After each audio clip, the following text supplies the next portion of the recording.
Hi friends, welcome to my channel. இந்த மாரி சுவாரஸ்யமான கதைகளை கேட்க நீங்கள் இப்போ தான் நம்ம சேனலுக்கு முதல் முறையாக வரீங்கன்னா மறக்காமல் நம்ம சேனலை சப்ஸ்கிரைப் பண்ணி பாருங்கள். பக்கத்தில் இருக்க பெல்லைக்கானையும் கிளிக் பண்ணிக்கோங்க. என்னுடைய பேர் பவானி. அன்று ஒரு நாள் என் கையில் ஒரு டீ கப்புடன் நாற்காலியில் அமர்ந்து டீ கொடுத்து கொண்டிருந்தேன். என் கண்களில் கண்ணீர் பெருகியது. எனக்கு எல்லா வசதிகள் இருந்தும் எல்லா நிறைய செல்வங்கள் இருந்தும் என் கணவர் ஒரு தொழிலதிபராக இருக்கின்றார். நான் அழகாக இருந்தேன். ஆனால் எனக்கு ஒரு நோயும் இருந்தது. நான் கர்ப்பமாக இருக்கும் பொழுது 6 மாதங்களுக்கு பிறகு கரு கலைந்துவிடும். இதுவே எனக்கு வாடிக்கையாகிவிட்டது. என் கணவர் எனக்கு அனைத்து வகையான மருத்துவர்களிடமிருந்தும் சிகிச்சையை அளித்தார். ஆனால் எந்த ஒரு பலனுமே எனக்கு இல்லை. இதே எனக்கு தொடர்ந்து நடந்தது. நான் என் சிந்தனையில் மூழ்கியிருந்த போது யாரோ ஒருவரின் கூர்மையான பார்வை என்னை பீதியடைய செய்தது. நான் முன்னால் பார்த்தேன். கண்ணாடி பாத்திரங்களை எல்லாம் சுத்தம் செய்து கொண்டிருந்த ஒரு புதிய வேலைக்காரன் என்னை பார்த்து கொண்டிருந்தான். என் கண்கள் அவன் மீது விழுந்தவுடன் அவன் பதற்றமடைந்தான். அவன் உடனடியாக கண்களை தாழ்த்தி மீண்டும் அதே பாத்திரங்களை சுத்தம் செய்யவும் தொடங்கினான். சில நாட்களுக்கு முன்புதான் என் கணவர் பழைய வேலைக்காரனை வேலையை விட்டு நிறுத்திவிட்டார். புதிய வேலைக்காரனை வேலைக்கு அமர்த்திருந்தார். அவனுக்கு ஒரு 25 to 27 வயது இருக்கும். அவன் வீட்டு வேலைகள் மற்றும் கார் ஓட்டும் வேலைகளையும் செய்து வந்தான்.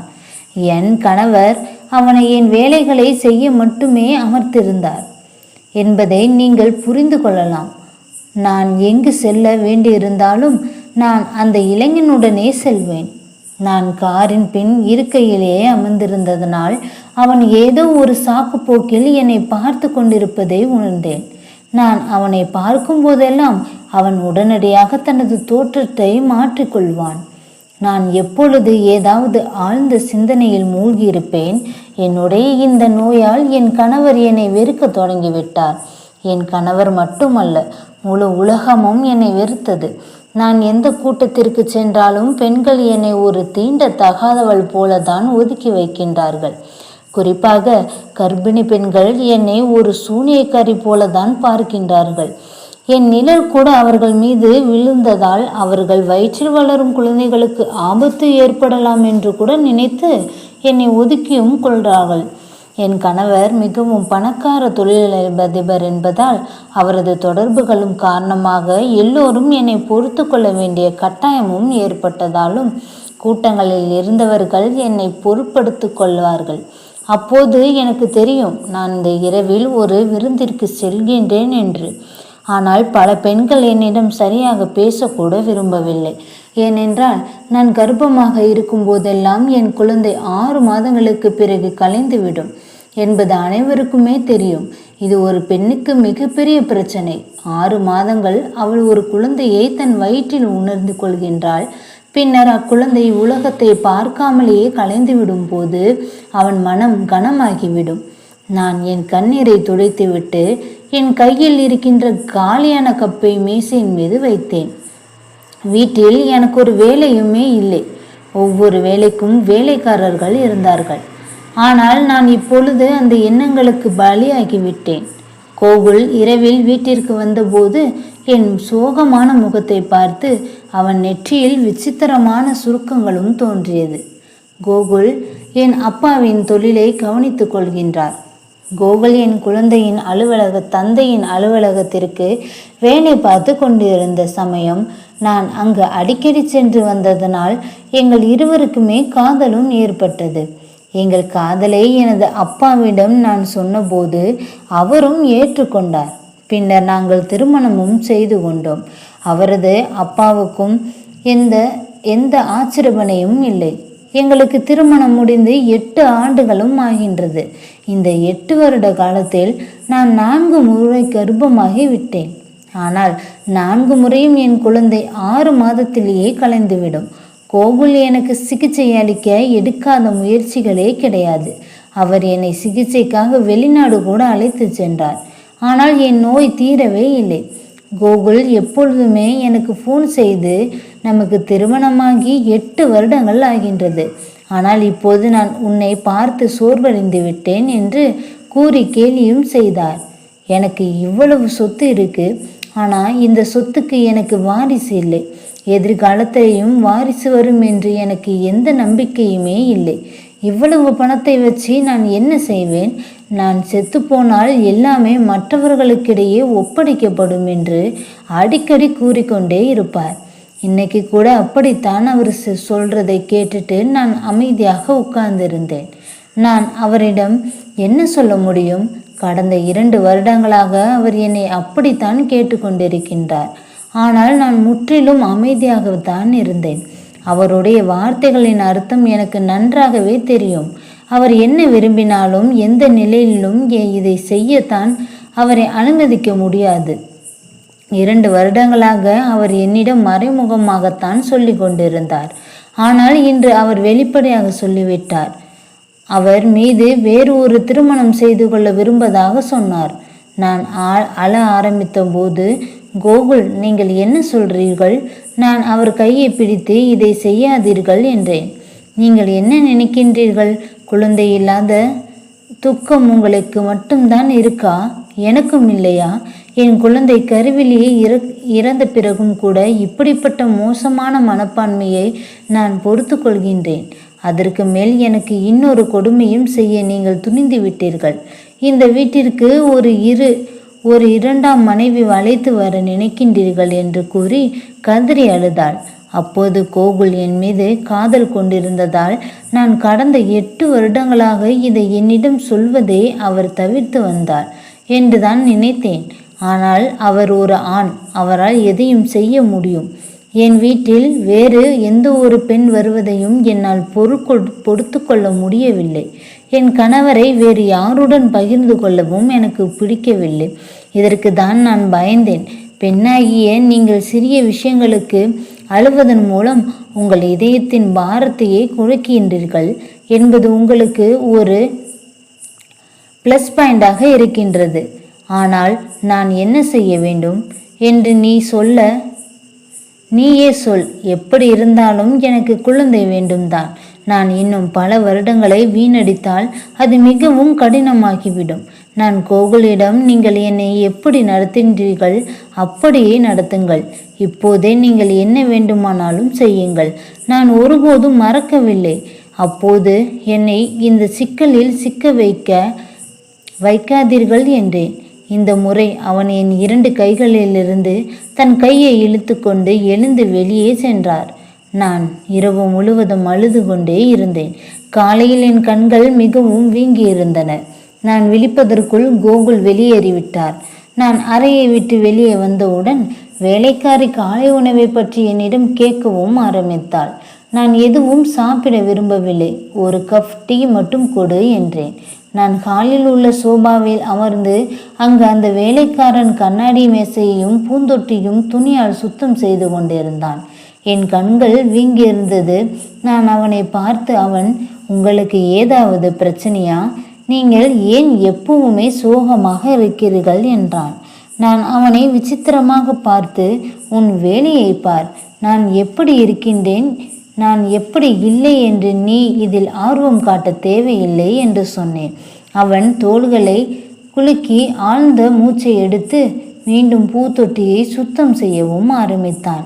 வேலைக்காரியின் முன் டீயை வைத்துவிட்டு சென்றால் நான் அந்த கப் டீயை எடுத்து குடிக்கவும் ஆரம்பித்தேன். அப்போது வேலைக்காரன் மீண்டும் சொன்னான், அது உங்கள் விருப்பம். ஆனால் நீங்கள் உங்கள் துக்கத்தை யாரிடமாவது பகிர்ந்து கொண்டால் உங்கள் பிரச்சனை நீங்க வாய்ப்புள்ளது. அவனது வார்த்தைகள் என்னை ஆச்சரியப்படுத்தினர். அவன் வந்து 1 மாதம்தான் ஆகிவிட்டது. என் பிரச்சனை என்னவென்று அவனுக்கு எப்படி தெரியும் என்று நான் ஆச்சரியப்பட்டேன். அப்போதுதான் எனக்கு நினைவுக்கு வந்தது, வீட்டில் நிறைய வேலைக்காரர்கள் இருக்கின்றார்கள்.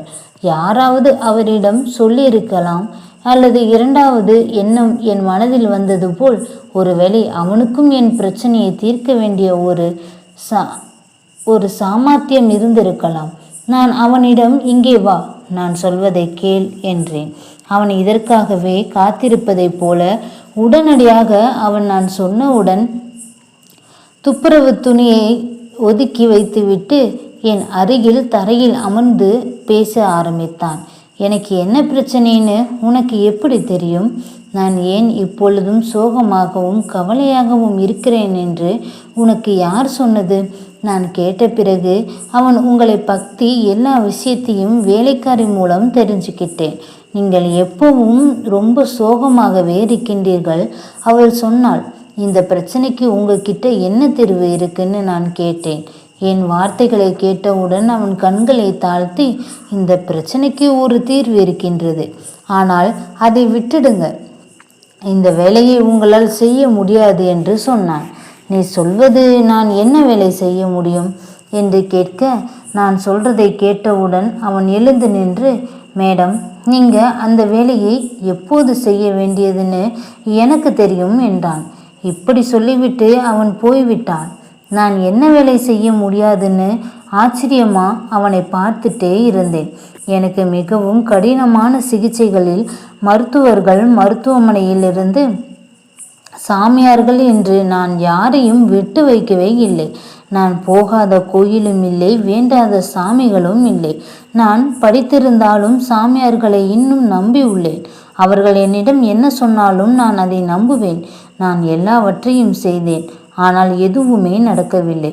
ஒரு நபர் நம்பிக்கையில் வாழ்கின்றார். அவர் ஒரு புதிய பாதையை காணும்போது நம் பிரச்சனையை நீக்கும் என்று நம்பிக்கையில் அவருக்கு வருகின்றது. எனக்கு ஒரு நம்பிக்கை வருகின்றது. வேலைக்காரன் என்னிடம் சொல்ல விரும்பும் சிகிச்சையை நான் நிச்சயமாக செய்வேன் என்று நான் ஏற்கனவே முடிவு செய்திருந்தேன். இப்பொழுது பிரச்சனை என்னவென்றால், கோகுல் தானே இரண்டாவது திருமணம் பற்றி என்னிடம் கூறினார். நான் எப்படியாவது இந்த வழியில் செல்ல வேண்டியிருந்தாலும் குழந்தை பெற விரும்பினேன்.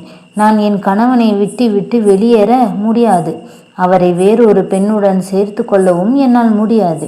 மறுநாள் நான் ஷாப்பிங் செய்ய வீட்டை விட்டு கிளம்பி அந்த இளம் ஓட்டுநருடன் வெளியே சென்றேன். காரில் அமர்ந்தவுடன் சிறிய நேரம் பேசிவிட்டு, அந்த சிகிச்சை என்னவென்று சொல் என்று நான் கேட்டேன். எப்படியாவது அந்த சிகிச்சையை நான் செய்து முடிக்க விரும்புகின்றேன். அவன், மேடம், இது உங்கள் கட்டுப்பாட்டிற்கு அப்பாற்பட்டது என்று நான் உங்களிடம் சொன்னேன். ஒரு பெண்ணால் எல்லாவற்றையும் செய்ய முடியாது என்றான். நான் சொன்னேன், நீ சொன்னும் சிகிச்சையால் எனக்கு 100% குழந்தை பிறக்க முடியுமா? அவன், ஆம், அது நிச்சயம் சாத்தியம்தான். நான் இதை பற்றி பந்தயம் கட்டவும் என்னால் முடியும் என்றான். அவன் என்னிடம் இந்த விஷயங்களை சொன்னதில் இருந்து நான் அவனது வார்த்தைகளை நம்பவும் ஆரம்பித்து விட்டேன்.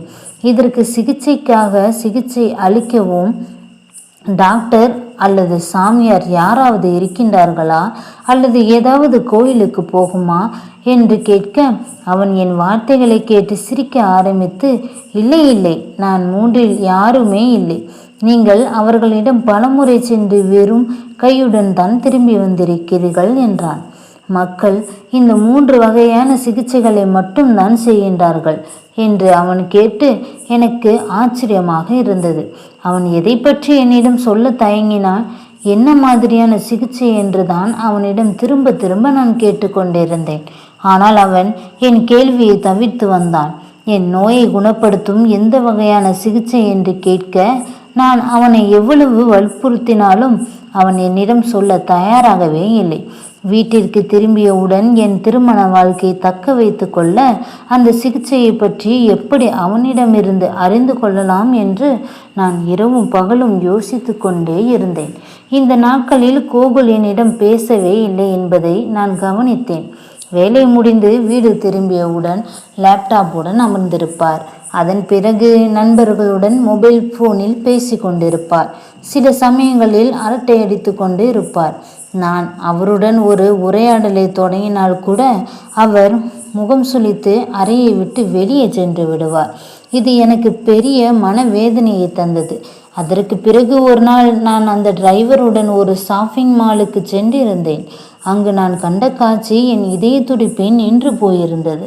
அங்கு கோகுல் ஒரு அழகான பெண்ணுடன் அமர்ந்திருப்பதை கண்டேன். அவன் அந்த பெண்ணை ஷாப்பிங் செய்ய சொல்லி கொண்டிருந்தான். இதை பார்த்து நான் திகைத்து போனேன். அந்த பெண் வேறு யாருமில்லை, அவள்தான் கோகுலின் PA. அந்த வேலைக்காரனும் என்னுடன் தான் இருந்தான். அவன் என் முகம் வெளியேறி போனதை கவனித்தான். கோகுல் அந்த பெண்ணும் என்னிடமிருந்து சில அடிகள் தள்ளி ஒரு கடையில் நின்று சிரித்து கொண்டு பேசிக்கொண்டும் இருந்தார்கள். அந்த பெண் தனக்கென உடைகளை தேர்ந்தெடுத்து கொண்டு கோகுலிடம் என்ன ஆடைகள் வாங்க வேண்டும் என்று கேட்டாள். அதை பார்த்து நான் பைத்தியம் பிடித்தது போல் உணர்ந்தேன். திடீரென்று எங்களுக்குள் இருந்த ஏதோ ஒன்று பறிக்கப்பட்டது போல எனக்குள் இருந்தது. ஏதோ உடைந்தது போல ஒரு உணர்வும் ஏற்பட்டது. ஆனால் அவர் என் கணவர். நான் அவரை மிகவும் நேசிக்கின்றேன். வேறு எந்த பெண்ணையும் அவருடன் சேர்ந்து பார்ப்பதை என்னால் பொறுத்து கொள்ள முடியவில்லை. எங்கள் திருமணத்திற்கு முன்பு அவள் அலுவலகத்தில் இருந்து அப்போது கோகுலின் தனிப்பட்ட செயலாளராக இருந்தாள். ஆனால் நான் திருமணம் முடிந்து வந்தவுடன் அந்த பெண்ணை வேலையிலிருந்து நீக்கினேன் என்று கோகுலிடம் நீங்கள் ஒரு ஆண் செயலாளரை நியமிக்க வேண்டும் என்று உங்களிடம் எந்த பெண்ணையும் சேர்த்து பார்ப்பதை என்னால் பொறுத்து கொள்ள முடியவில்லை என்று நான் கூறியிருந்தேன். அந்த நேரத்தில் கோகுல் என் வார்த்தைகளுக்கு சம்மதித்தார். ஆனால் அவரை மீண்டும் அந்த பெண்ணுடன் பார்த்தவுடன் எனக்கு அதிர்ச்சியாகத்தான் இருந்தது. என் மனதில் விசித்திரமான எண்ணங்களும் எழ ஆரம்பித்தனர். நான் ஷாப்பிங் பையை அங்கேயே எரிந்துவிட்டு வேகமாக நடந்து கோகுல் மற்றும் அந்த பெண்ணின் முன் சென்று நின்றேன். இருவரும் என்னை பார்த்து அதிர்ச்சி அடைந்தார்கள். நான் கோகுலிடம் இது என்ன என்று கோபமாக கேட்டேன். உடனே கோகுல், நீ இப்போது வீட்டுக்கு போ, நான் வீட்டுக்கு வந்த பிறகு பேசிக்கணும்னு சொன்னார். நான் அவரிடம் இல்லை இப்போதே சொல்லுங்கள், இது யார்? நீங்கள் எப்படி ஒரு பெண்ணோடு மார்க்கெட்டில் சுற்றிட்டு இருக்கீங்க? நீங்கள் என் கணவர். எனக்காக உங்களிடம் நேரமே இல்லை. நான் உங்களை என்னுடன் ஷாப்பிங் வாங்க போலான்னு சொன்ன போதெல்லாம் நீங்கள் பிஸியாக இருக்கின்றீர்கள். இந்த டிரைவர் பையனை கூட்டிகிட்டு போ என்று சொல்லி மறுக்கின்றீர்கள்.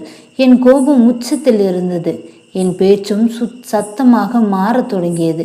ஷாப்பிங் மாலில் இருந்த பலரும் என்னையும் கோகுலையும் பார்த்து சென்று கொண்டிருந்தார்கள். கோகுல் அனைவரையும் சுற்றி பார்த்து என்னை கேவலமாக பார்க்க ஆரம்பித்தார். மாலில் ஒரு பிரச்சனையை உருவாக்க வேண்டாம், வீட்டிற்கு போ என்று சொன்னார். நான் ஏன் வீட்டிற்கு போக வேண்டும்? இவள் யாரு? உங்களோடு இருக்கா? நீங்கள் அவளை வேலையிலிருந்து நீக்கிவிட்டதாகத்தானே சொன்னீர்கள். பிறகு எப்படி அவள் உங்களுடன் இங்கே? நான் கோபமாக அந்த பெண்ணை நோக்கி, இங்கிருந்து போய்விடு. நீ மீண்டும் கோகுலுடன் காணப்பட்டால் உன்னை கழுத்தை நெரித்து கொன்று விடுவேன் என்று சொன்னேன். பின்பு நான் சொல்வதை கேட்டவுடன் அந்த பெண் உடனடியாக அங்கிருந்து சென்று விட்டாள். மக்கள் அனைவரும் எங்களை பார்த்து கொண்டிருந்தார்கள் என்று கூட நாங்கள் கவலை இல்லாமல் கோபத்தில் நின்று கொண்டிருந்தேன். கோகுலை வேறு பெண்ணுடன் பார்ப்பதை என்னால் பொறுத்து கொள்ள முடியவில்லை. இதற்கு பிறகு கோகுல் என் கையை பிடித்து மாலுக்கு வெளியே அழைத்து சென்றார். அந்த டிரைவர் எங்களை பின்தொடரவும் ஆரம்பித்தான். கோகுல் காரின் பின் கதவை திறந்து என்னை உள்ளே தள்ளிவிட்டு அவரும் என் அருகில் அமர்ந்து அந்த பையனை காரை ஓட்ட சொன்னார். அவன் அமைதியாக வண்டியை ஓட்ட ஆரம்பித்தான். நான் அழுது கொண்டே, கோகுல், உங்களை மறுபடியும் வேறொரு கல்யாணம் பண்ணிக்க விட மாட்டேன்னு சொன்னேன். கோகுல் என்னை விசக்கண்களால் பார்த்து, ஷாப்பிங் மாலில் நீ ஏற்கனவே எனக்காக ஒரு பெரிய நாடகத்தை உருவாக்கி விட்டாய். காரில் அமைதியாக உட்காரு, இல்லை என்றால் நான் உன் மீது கையை வைக்க நேரிடும் என்று கோபமாக சொல்ல ஆரம்பித்தார். கார் திடீரென்று பிரேக் போடப்பட்டது. கார் திடீரென்று நின்றதால் நானும் கோகுலும் முன்னோக்கி சென்றோம். அப்போது கோகுல் அந்த பையனுடன், நீ பைத்தியமா, ஏன் காரை நிறுத்தியிருக்க என்று கேட்க தொடங்கினான். அவர் திரும்பி பார்த்து, சார், ஒரு பெண்ணிடம் இப்படி பேசக்கூடாது. மேடம் வருத்தமாக இருக்காங்க, நீங்கள் அவங்களுக்கு அமைதியாக விளக்கலாம் என்றேன். அவன் கோகுலிடம் ஏன் இப்படி சொன்னான் என்று எனக்கு புரியவில்லை. இது எனக்கும் கோகுலுக்கும் இடையான விஷயம். இதையெல்லாம் சொல்ல அவன் யார்? கோகுலுக்கும் அப்படித்தான் தோன்றிருக்கும். அவர் ஏற்கனவே என் மீது கோபமாக இருக்கின்றார். கோகுல் வேலைக்காரரிடம் உன் அந்தஸ்தை மறந்து விடாதே. என் மனைவியிடம் எப்படி பேச வேண்டும் என்று எனக்கு கற்றுக் கொடுக்காதே. உன் வேலையை பார்த்து கொண்டு காரை ஓட்டு என்று சொல்ல ஆரம்பித்தார். அந்த பையன் மிகவும் கோபமாக இருந்தான். இந்த முறை அவன் காரை மிக வேகமாக ஓட்டினான். நாங்கள் பங்களாக்குள் நுழைந்தவுடன் கோகுல் என்னை அறைக்கு அழைத்து சென்று, உனக்கு என்ன வேண்டும்? நீ இப்படி ஒரு நாடகத்தை உருவாக்கி கொண்டு இருந்தால் நான் உண்மையிலேயே வேறொரு திருமணத்தை செய்து கொண்டே ஒரு பெண்ணை அழைத்து வருவேன் என்று சொன்னார். நான் உடனே, நீங்கள் பொறுமையாக கருத்தும் இந்த சொத்து, பணம் இதையெல்லாம் என்னுடையது என்று மறந்து விடாதீர்கள் என்று சொன்னேன். இந்த தொழிலும் என்னுடையது, இந்த பங்களாவும் என்னுடையது. இதுவரை நான் இதை கோகுலிடம் சொல்லதே இல்லை. ஆனால் இப்போது நான் அதை சொல்லி கொண்டிருந்தேன். நீங்கள் என் அப்பாவிடம் பணிபுரிவதை மறந்து விட்டீர்களா என்று நான் சொன்னேன். இதை என் வாயிலிருந்து கேட்டவுடன் அவர், உங்கள் வீடு, உங்கள் பணத்தை பற்றி நீங்கள் மிகவும் பெருமைப்படுத்துகின்றீர்கள் என்று சொல்லத் தொடங்கினார். பிறகு அவர் உன்கிட்ட வந்து, நீ எனக்கு என்ன கொடுத்திருக்கின்றாய்? உனக்கும் எனக்கும் ஒரு குழந்தை கூட உன்னால் கொடுக்க முடியவில்லை என்று கத்தினார். உன் பணத்தை பற்றி உனக்கு இவ்வளவு பெருமையாயிருந்தா சரி, நான் உன்னை விவாகரத்து பண்ணி விடுவேன். இதை கேட்டவுடன் யாரோ என் மேலே இடி விழுந்தது போல் எனக்கு தோன்றுச்சு. கோகுலிடமிருந்து நான் இதை எதிர்பார்க்கவில்லை. ஆனால் நான் உன்னை விவாகரத்து பண்ண மாட்டேன் என்றேன். அப்போது அடுத்த நொடி அவர் அங்கிருந்து வெளியேறி, உங்கள் வீட்டையும் உங்கள் தொழிலையும் நீங்களே கவனித்து கொள்ளுங்கள் என்று கூறினார். நீங்கள் எல்லாவற்றையும் எப்படி நிர்வகிக்கின்றீர்கள் என்று நான் பார்க்கின்றேன். எனக்கு பணத்திற்கு பஞ்சமில்லை. நான் நிறைய பணம் சம்பாதித்து உள்ளேன். இதை சொல்லி அவர் வீட்டை விட்டு வெளியேறினார். நான் ஒரு கல் சிலையைப் போல அங்கேயே நின்று கொண்டிருந்தேன். அந்த அதிர்ச்சியை தாங்க முடியவில்லை. நான் கீழே விழுந்து மயக்கமடைந்த பிறகு எனக்கு நினைவும் திரும்பிய போது நான் என் படுக்கையில் படுத்திருந்தேன். அப்போது மருத்துவர் என்னை பரிசோதித்து கொண்டிருந்தார். வீட்டு வேலைக்காரர்களும் வேலைக்காரியும் என் அறையில்தான் இருந்தார்கள்.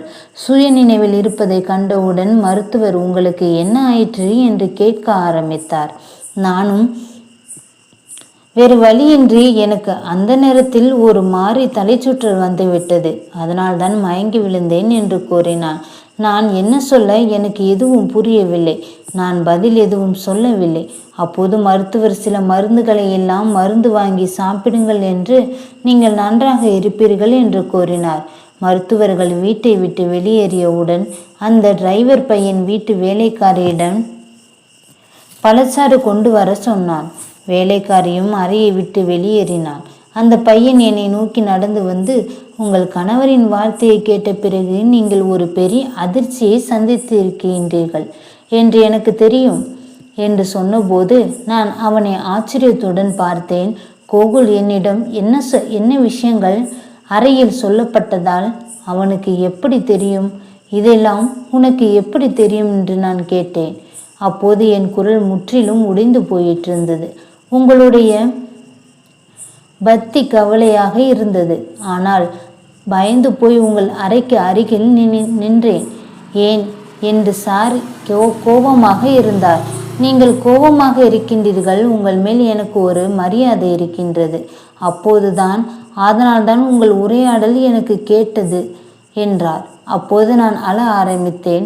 எனக்கு ஒரு குழந்தை இருந்திருந்ததால் கோகுல் என்னை ஒருபோதும் விட்டு சென்றிருக்க மாட்டார் என்று சொன்னேன்.